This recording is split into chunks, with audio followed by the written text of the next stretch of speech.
All right, what's up everybody? So this is going to be my walk around video for my 2014 Audi S4. As many of you already know, I was supposed to do this video way earlier, but life happened and I couldn't get it done any faster than this.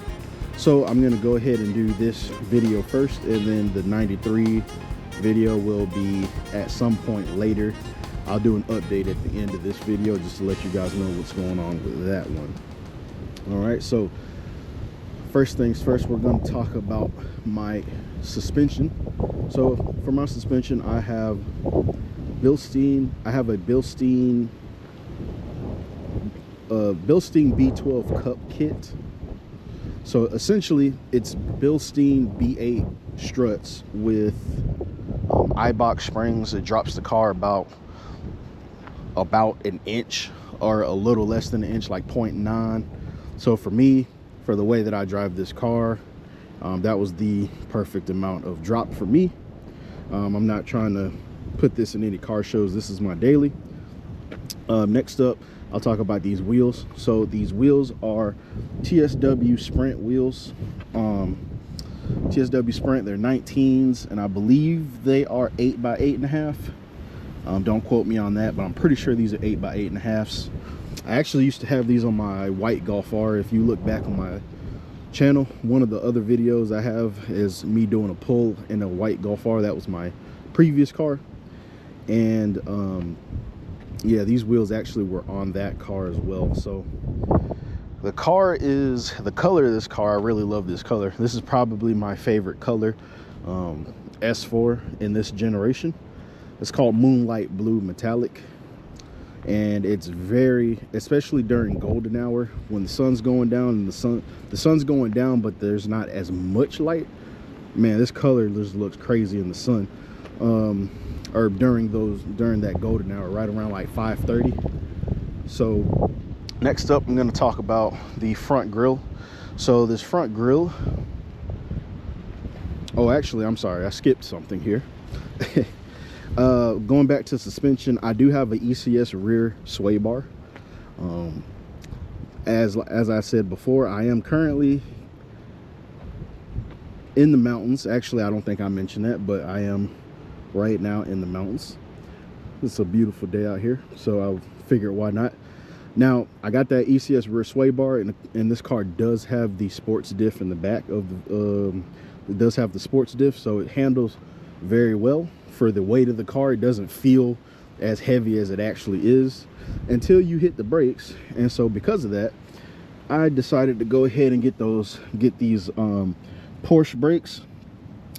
So these Porsche brakes are essentially, they are Q5 brakes. So there's certain generations of Q5 that have these 4-piston style brakes, and I bought these from a Porsche dealership.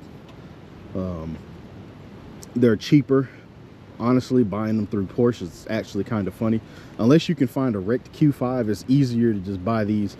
I think I paid $600 for the front calipers, just the front calipers, and then the brake pads were another about 200 to 250, depending on what compound you want to run. But that's a standard price, so that's not really, I'm not really mad about that. So considering the huge upgrade in braking that it was a really good, a very, very good investment. All right, so going down towards, I'm gonna go ahead and get the exterior mods out of the way. So I got a little Quattro for Life sticker right here. If you know, you know. I'm not going to talk about that, but if you know, you know. I have the ECS rear diffuser on here, and then I also have the ECS ducktail. I really like the ducktail that it goes along with the trunk. And I'm the same way about spoilers, or excuse me, front lips as well. I used to have an ECS front lip, and I broke it on accident. I didn't buy another one. I just broke it, and I was like, all right, well, whatever then. But I'm very particular about lips. not sure if anybody else is like this, but just a little sidebar. I really like when the lip goes along the bumper. So essentially it does not create any new angles coming out of the bumper or anything like that. It's literally just exactly, it literally follows the bumper all the way out. I don't like the little side spats to go up like that. I hate that. So there's not a lot of the front lips have those extra little angles, and I just think they're ugly, personally speaking. I've always been an OEM plus person, so for me, following the already existing body angles is, for lack of a better term, chef's kiss, right? Now moving on to the front grille. So I actually got this front grille from Cap, I believe. So it's the Cap Black Optics front grille. However, it's the front grille, so you know how there's two different versions of this front grille. So you can see that the lines right here are shiny, and then this part is matte black. That is and then they have a version where both are shiny gloss black, and the shiny gloss black looks cheap to me, so I went ahead and got this matte black looking version. It just looks way cleaner to me. The car originally had a knockoff RS version grille on it, or it wasn't even a RS, it was just a honeycomb grille. Did not like how it looked. It was very worn out as well. Didn't have the S4 badge or the Audi rings. I really like having the Audi rings and the S4 badge, personally speaking. Now moving on to the engine bay stuff. All right, so under the engine bay here, obviously got our supercharged V6 here that we all know and love all its oil consumption issues, you know, typical. But you know, if you know what these are, you know that comes with the territory, so you learn to live with it. Now then, starting with the intake, I have an IE intake, and then I have still stock throttle body. I don't plan on going dual pulley, and just so y'all know, I have a 183 millimeter pulley from IE, crank pulley, and I still have the stock supercharger pulley. And then I have a Jackal Stage 2 tune on the vehicle. Nothing crazy. Now the interesting part, I guess, and this is like something that I get asked a lot, is my cats, right? So my car actually does have cats. Now my cats that I have are gas Garage Auto Sport, or yeah, Garage Auto Sport cats.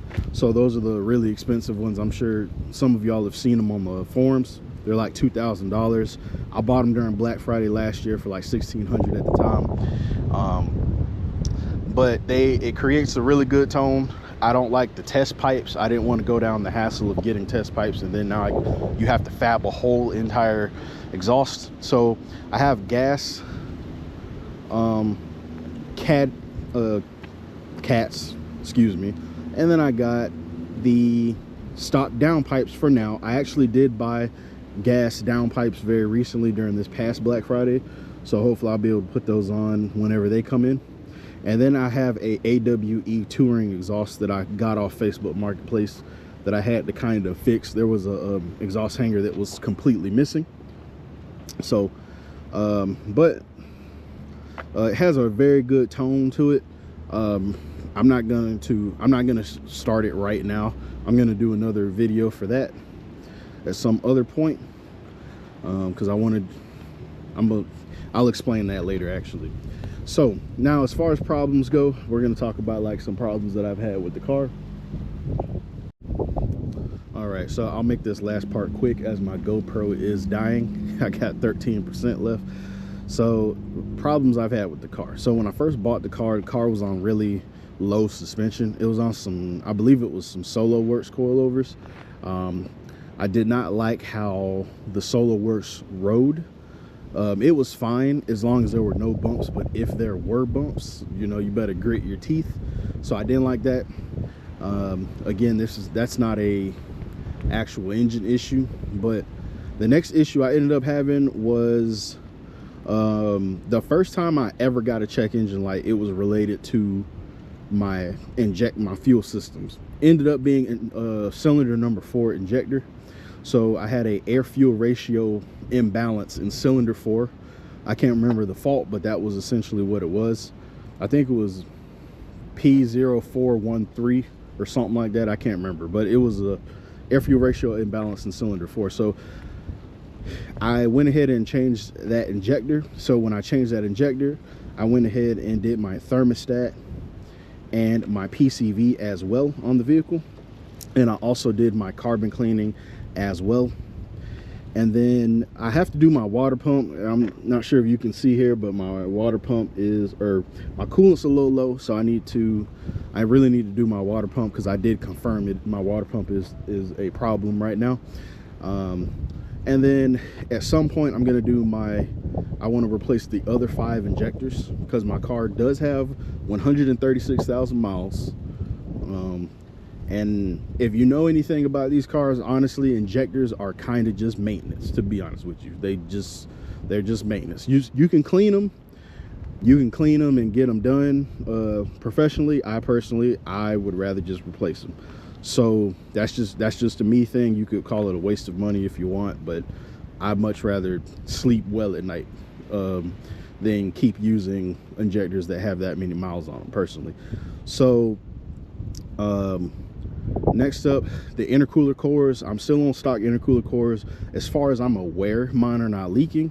I took the supercharger off about 6,000 miles ago, and I didn't see any obvious signs of it leaking.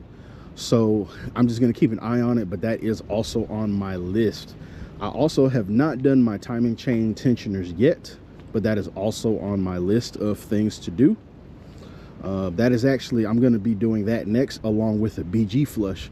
Now, as I'm talking about issues and upcoming maintenance and maintenance I've already done, that BG flush, a lot of people use the Berryman B12 engine flush, where they take the spark plugs out, they pour it in the cylinders, and they crank the engine over a couple days.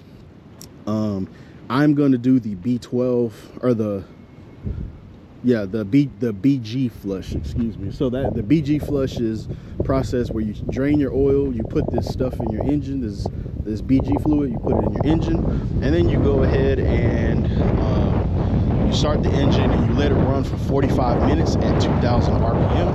Immediately change your oil, and then you have to put this BG oil in the car, let it run for another 20 minutes, 2,000 RPM, and then you put fresh oil, fresh filter in the car.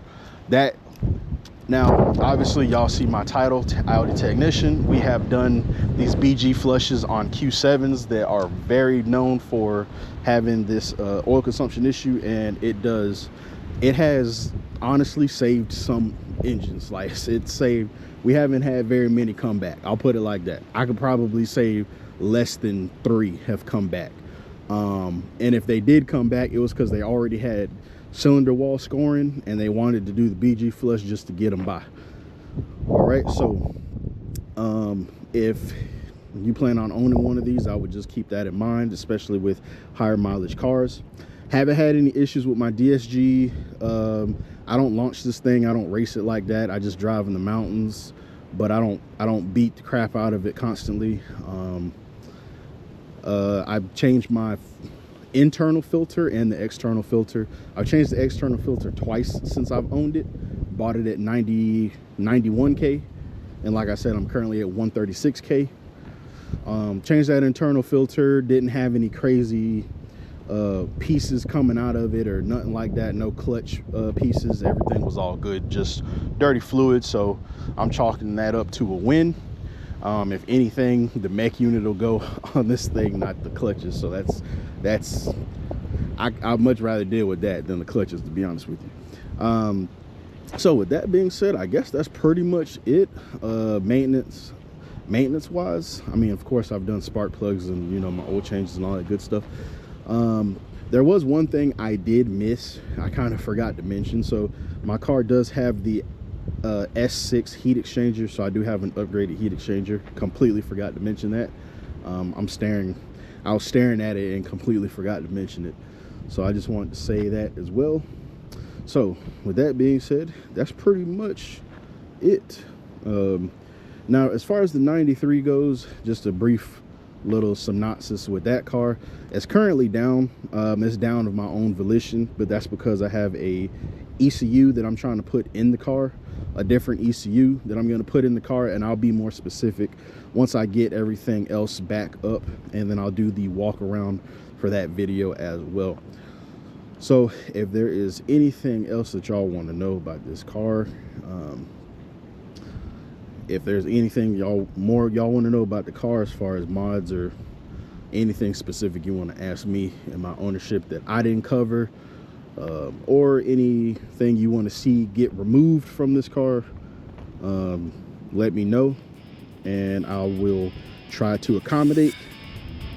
So thanks for watching, and you guys have a blessed holiday, Christmas and New Year's.